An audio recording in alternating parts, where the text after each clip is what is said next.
Assalamualaikum warahmatullahi wabarakatuh. Welcome back to my channel. Hari ini kita akan belajar materi non-pedagogik. Nah, untuk teman-teman yang pengen follow nih, ngikutin terus video pembelajaran saya, jangan lupa tekan tombol loncengnya, karena nanti setiap ada video baru dari saya, teman-teman akan dapat notifikasinya. Oke, di sini kita akan bahas tentang kemampuan analogi. Kalau dalam soal CPNS atau tes CPNS, kemampuan analogi itu masuk pada TIU. Tapi kalau dalam P3K masuknya pada tes bakat skolastik atau penalaran. Intinya yang pernah saya bilang itu kalau CPNS dan P3K sama, bedanya hanya di sini kompetensi teknis sesuai mata pelajaran dan pedagogik gitu.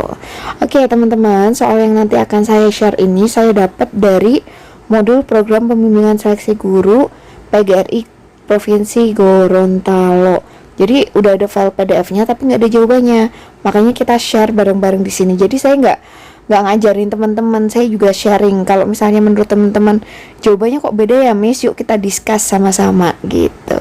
Oke, langsung saja. Soal yang pertama adalah soal yang sudah saya berikan di daily question, soal harian di Instagram. Ini dia soalnya. Lemas anemia. Nah, kalau kayak gini tugas kalian udah tahu lah ya, mengaitkan kaitannya apa sih lemas sama anemia. Mungkin banyak dari teman-teman yang bilang, oh lemas karena anemia. Coba kalau seperti itu. Patuh karena takut, bisa mungkin. Tubuh karena ideal, salah.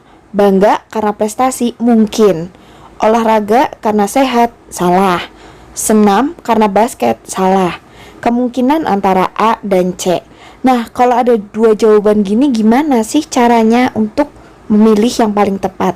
Gunakan analogi atau pengait yang lain. Contoh, kalau di kasus ini, yang dirasakan lemas, yang dialami anemia. Berarti orang yang mengalami anemia akan merasakan lemas. Coba kalau di pilihan yang A, orang yang mengalami takut akan merasakan patuh. Udah jelas kan, salah. Coba kita yang C.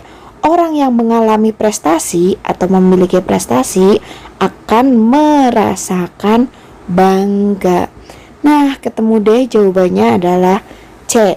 Untuk teman-teman, banyak sekali di Instagram sama di Facebook yang jawab D, olahraga sehat.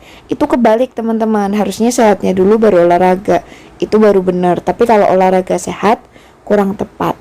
Nah, untuk jawaban yang ini berarti jawabannya adalah C. Soal nomor 1 ada payung dan hujan. Kira-kira apa ya? Silahkan di-post dulu dan dijawab. Jawabannya adalah E, jaket hawa dingin. Loh kenapa? Analoginya gini, pakai payung kalau hujan. Coba kita pasangkan dengan analogi yang A. Pakai sepatu kalau sekolah, mungkin bisa. Pakai tas kalau buku, salah. Pakai balsem kalau hangat, salah. Pakai air mata kalau sapu tangan, salah. Pakai jaket kalau hawa dingin. Oh, benar nih. Berarti ada dua jawaban yang mungkin mendekati benar. Sepatu sekolah, jaket, dan hawa dingin. Kalau ada dua jawaban, kita cari analoginya lagi. Misalnya, kondisinya hujan, alatnya payung. Berarti kondisinya dingin, alatnya jaket.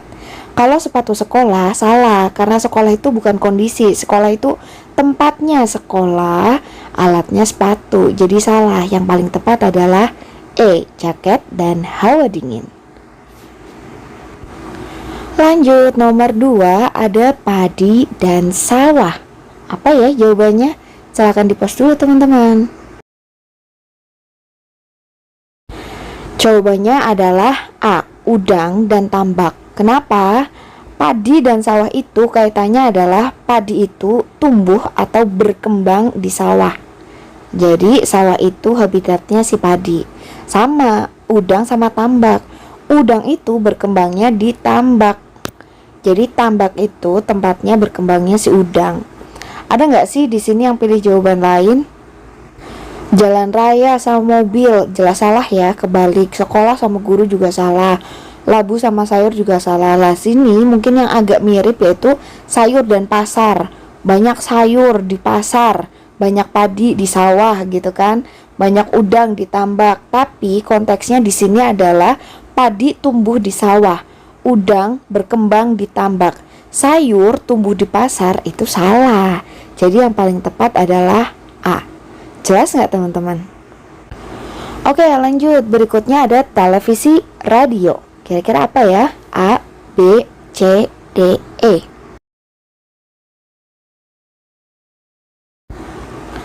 Oke, jawabannya adalah D. Surat kabar, buletin. Loh, kok bisa? Karena televisi itu alat elektronik, radio alat elektronik. Jadi televisi sama radio itu masih serumpun, sama-sama alat elektronik. Jadi antara pilihan A, B, C, D, A, B, C, D, E, kita pilih yang satu rumpun. Kita lihat yang A. Telepon suara, salah. Gambar video, salah.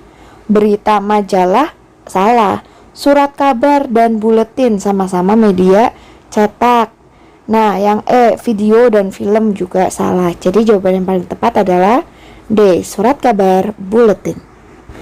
Lanjut, nomor 4 ada bensin dan motor. Apa ya jawabannya? Jawabannya adalah E, roda dan mobil.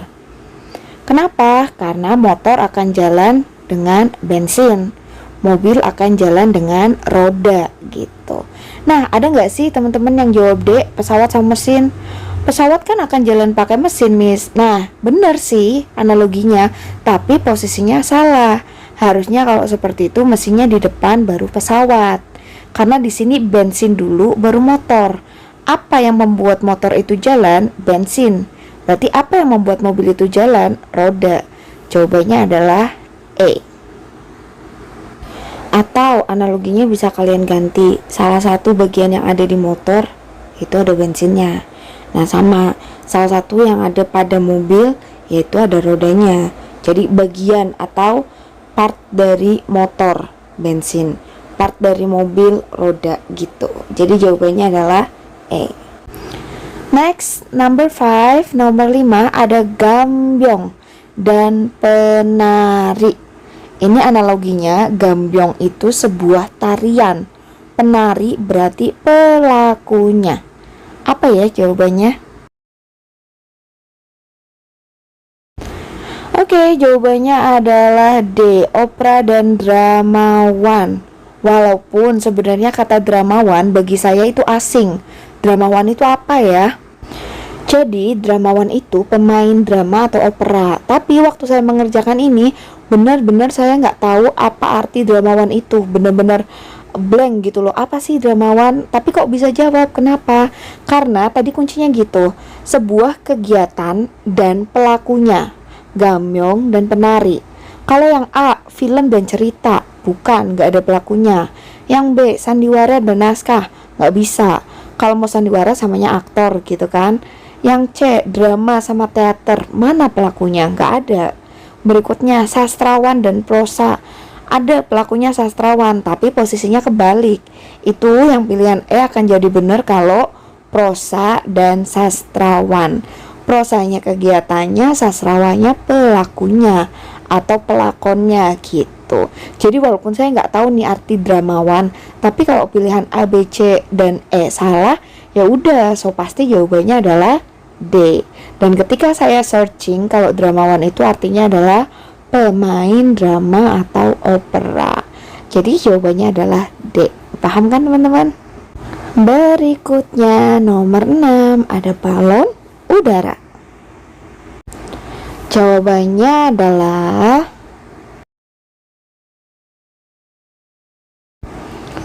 C, bantal dan kapuk. Analoginya, balon itu bendanya, udaranya isiannya atau di dalamnya si balon, ya kan?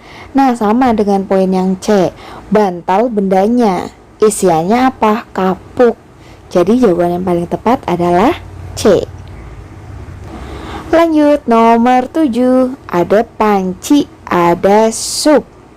Apa ya jawabannya?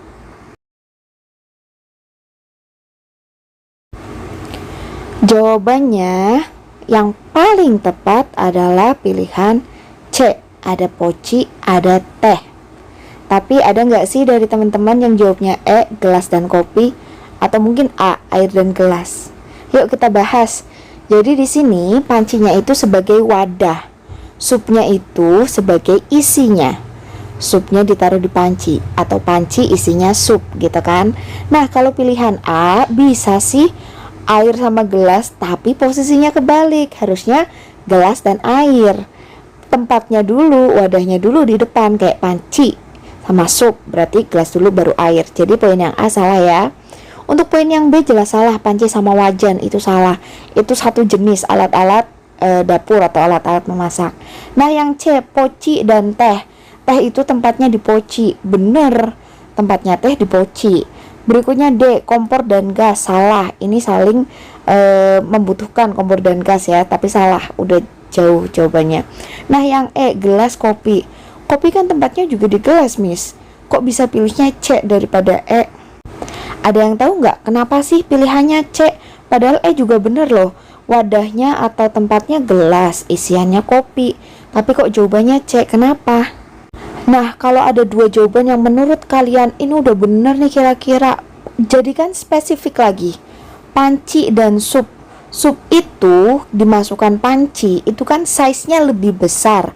Kalau untuk dimakan pribadi, pakainya bukan panci dong, mangkok. Nah, sama. Teh dimasukkan dalam poci untuk wadah yang besar. Tapi kalau mau diminum pribadi, pakainya adalah gelas. Teh ke gelas, seperti halnya cangkir sama kopi.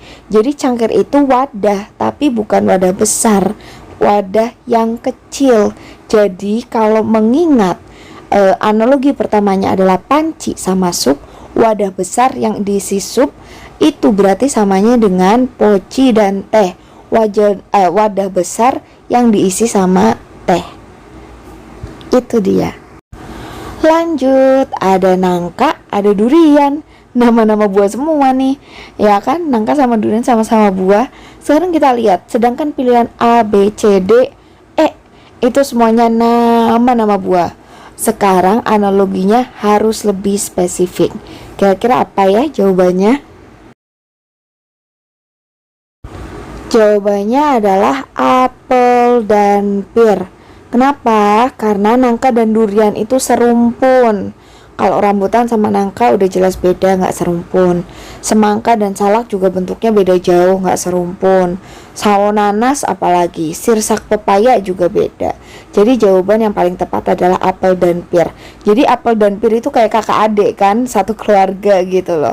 Nangka durian kan juga sama. Nah berarti jawaban yang paling tepat adalah C, apel dan pir.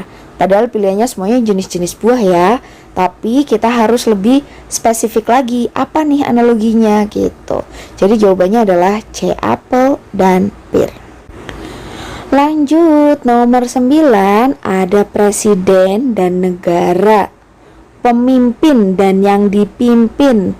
Gampang ini, kira-kira apa jawabannya? Gampang ya, jawabannya adalah ayah dan keluarga.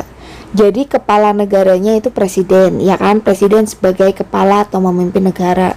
Sama, ayah sebagai kepala keluarga atau ayah memimpin keluarga. Yang ini soalnya agak mudah. Oke, nomor 9 sudah, jawabannya adalah C. Lanjut nomor 10 ada bank, ada uang. Apa ya jawabannya? Jawabannya adalah uang disimpan di bank. Bank tempat untuk menyimpan uang. Jadi jawabannya adalah D, lumbung dan padi. Lumbung itu adalah tempat untuk menyimpan padi. Nah itu dia tadi soal 10 tes analogi hari ini. Akan dilanjut part 2. Nanti soalnya itu bertahap. Ini kita dari soal yang mudah-mudah dulu. Nanti tiap hari akan meningkat levelnya. Oke? Dan jangan lupa saya ingetin terus ikutan giveaway-nya di Instagram saya mrs_ikvi. Komen harapan kalian di feed yang bergambar seperti ini. Tulis harapan kalian bebas apapun. Nanti akan saya undi masing-masing untuk 8 orang. Ada yang dapat buku latihan dan juga ada yang dapat kuota. Oke, selamat ikut giveaway dan semangat terus belajarnya. Thank you. Wassalamualaikum warahmatullahi wabarakatuh.